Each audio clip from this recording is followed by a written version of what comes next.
অমলকান্তি আমার বন্ধু। স্কুলে একসঙ্গে পড়তাম। রোজ দেরি করে ক্লাসে আসতো, পড়া পারত না। শব্দরূপ জিজ্ঞাসা করলে এমন অবাক হয়ে জানালার দিকে তাকিয়ে থাকতো যে দেখে ভারী কষ্ট হতো আমাদের। আমরা কেউ মাস্টার হতে চেয়েছিলাম, কেউ ডাক্তার, কেউ উকিল। অমলকান্তি সেসব কিছুই হতে চায়নি। সে রোদ্দুর হতে চেয়েছিল। ক্ষান্ত বর্ষণ, কাক ডাকা বিকেলের সেই লাজুক রোদ্দুর। জাম আর জামরুলের পাতায় যা নাকি অল্প একটু হাসির মতন লেগে থাকে। আমরা কেউ মাস্টার হয়েছি, কেউ ডাক্তার, কেউ উকিল। অমলকান্তি রোদ্দুর হতে পারেনি।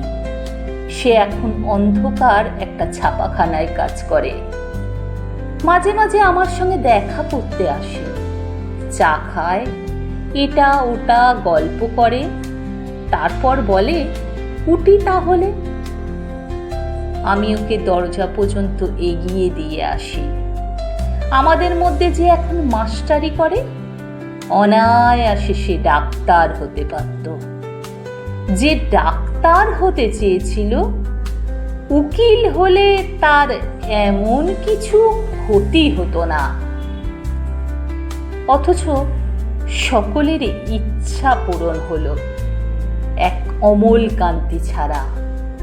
অমলকান্তি রোদ্দুর হতে পারেনি। অমলকান্তি রোদ্দুরের কথা ভাবতে ভাবতে ভাবতে ভাবতে সে একদিন রোদ্দুর হতে চেয়েছিল।